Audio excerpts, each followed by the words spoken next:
So I got this idea from a YouTuber named Createball. Cool dude, check his stuff out. Most of this idea and concept came from pure boredom at school and work starting around early 2024. And I've since then continued to work on it and not really tell anybody or really do anything with it.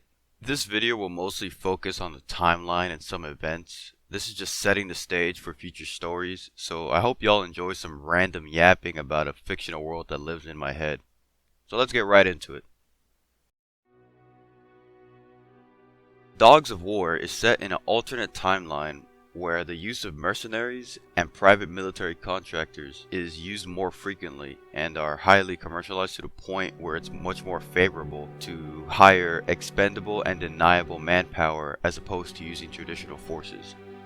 While the use of traditional armies hasn't been completely phased out, the hiring of auxiliary forces has become commonplace. By 2035, proxy conflicts exist in some shape or form all over the world. Nations, factions, and corporations are all vying for power in multiple places all over the world, and with a constant demand for fighters, the best solution is to simply hire and contract mercs. It's much less dirty to send an expendable and deniable asset to do the work for you than to have all the fingers pointed at you. That is to say, directly to you. Currently, the world is in a kind of bizarro future of our current state. When turning on your TV or holopad, you could always see some form of random conflict being spoken about just like it's another occurrence. That and corporation ads shilling their product or PMC recruiting. But how did it get like this? The timeline diverges sometime around the 1960s during the Cold War. Spying still happened, but when something a little bit more direct was needed, it was always hired out. That and it was cheaper. Both during Vietnam and the Soviet-Afghan War, both sides used PMCs and mercs to their advantage. While the wars essentially had the same outcome as our current timeline, this was where large-scale use of mercs was pretty much started. Many calling it the start of the mercenary wars.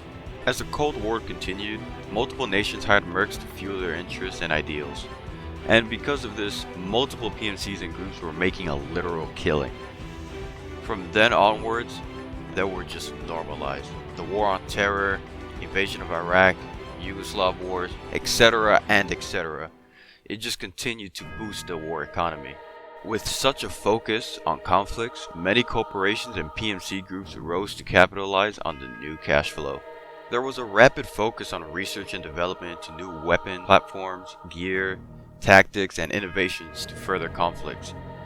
That is to say, a lot of the stuff that we have today came in a little bit earlier than now. Even massive AI war prediction algorithms were actively being used and prototyped. But with this new world of proxy conflicts and tension, it brought massive changes and events globally. The 2010s was where most of the stuff that's happening in the setting kicked off. In August 2016, China launched an attack on Taiwan after a border dispute turned extremely violent. Seeing this, many nations hopped in on both sides. It was a brutal conflict, but lucrative business opportunity for PMCs and mercenary cells. While this was going on, a joint Russian and Chinese strike was launched on the US starting on the East Coast to hamper their support. One of the most memorable and destructive areas of combat was in none other than New York City. Many lives were lost and most of Manhattan was completely leveled. After repelling the attacking forces, the US launched a counter-offensive on China. Once again, mercenaries were used wildly on both fronts and sides. The Third World War had begun. Soon the conflict ended in 2019, with all sides taking a massive hit. Russia had split into two sides, the loyalists and the reformists. Both sides fell into a civil war between each other. The loyalists also invaded Ukraine in this timeline, and Belarus was also absorbed by them. China broke into multiple smaller bickering states, with the US following a similar fate but to a lesser degree. Most states, while still being part of the Union, just ended up focusing on themselves while the others stayed in the Union following the government. California soon split into the North and the South, with the North being loyal to the government and the South just being its own thing, riddled with crime and corporate greed. Other nations also saw some changes. North Korea got completely absorbed by South Korea after too many provocations, creating just Korea. Taiwan, along with the other nations that got bullied by China, could finally flourish without worry, although Taiwan did take a good beating, and it had to rebuild a lot what was lost. Most of the Middle East remained the same. Some nations merged or continued to fight, and Africa was in a similar state with some conflict brewing in multiple pockets. A place that saw massive growth and change was El Salvador. In 2015, a new president made major reforms to the nation that led to many improvements to the country. The small nation flourished, and by 2018, Honduras and Guatemala were absorbed after its citizens of each respected nation were fed up with their governments and revolted. Thus, La Unión de El Salvador, or the Union of El Salvador, was created. Another major event was the creation of a government-sponsored PMC. Mercenarios Sin Fronteras, or Mercenaries Without Borders, was one of the first publicly government-backed PMCs in the world. Officially a branch of the armed forces, this allowed El Salvador to create a new stream of revenue to the country by letting the PMC be hired out for approved contracts. The PMC was a massive success in repelling cartel and militia forces in much of Central America. But that and other groups of interest are for a different video depending if I'm or you guys are interested. Speaking of which, as the years went by, much of Mexico fell to cartel control. Many factions fought within each other and the government. This even reached up all the way up to the US border states, creating more proxy conflicts. And of course, mercenaries flocked to this part of the world as there was money to be made.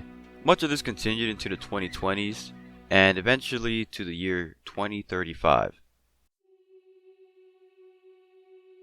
It is important to now actually get into how this all ties into mercenaries as a whole. The commercialization of PMCs was everywhere. Ads for recruitment, merc guard services, and of course social media. With the way the world is, it is the easiest way to earn money. All you need is a gun and an employer willing to throw you into some conflict. Most of the services and contracts and channels are through a global network called MERCnet. Not the most clever name, but it gets the job done. Through MERCnet, handlers, mercs, clients, governments, etc. are able to make deals, sales, and contracts. There are even sub-networks within it to fit certain niches. Places of high merc activity are Latin America, Africa, the Middle East, parts of the US, but particularly the border states, Eastern Europe, Asia, anywhere that has conflict, that's the go-to place. Most of these conflicts stem from resources, land, corporate interests, warlords, politics, and of course, the war economy. Whether it be corporations fighting for their shareholders, nations disputing borders, rebels fighting oppression, or even governments fighting terrorists and crime cells, the use of mercenaries continues. Mercs are hired individually, as groups, or small armies. PMCs come in all flavors, from corporate to government, and everything in between. But who are these mercs? To the greater world, they're dogs of war, expendable, deniable assets, a hired gun. Most with nothing to lose and all to gain. As long as somebody is paying good money, they will take what they can get, and to some, it's their only option. If you made it to this part of the video, I want to thank you so much for sticking around and hearing me yap. If you guys are interested, or if I'm just bored enough, I will also continue to make a series for this, mostly talking about more world building elements such as factions and such, and small stories within the setting. But other than that, thanks for watching. There will not be another video for another 10 years. I am currently done with school, and I'm looking for work. I fucking hate...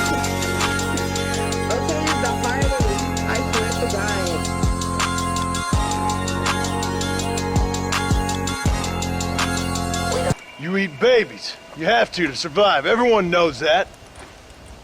Ain't your fault.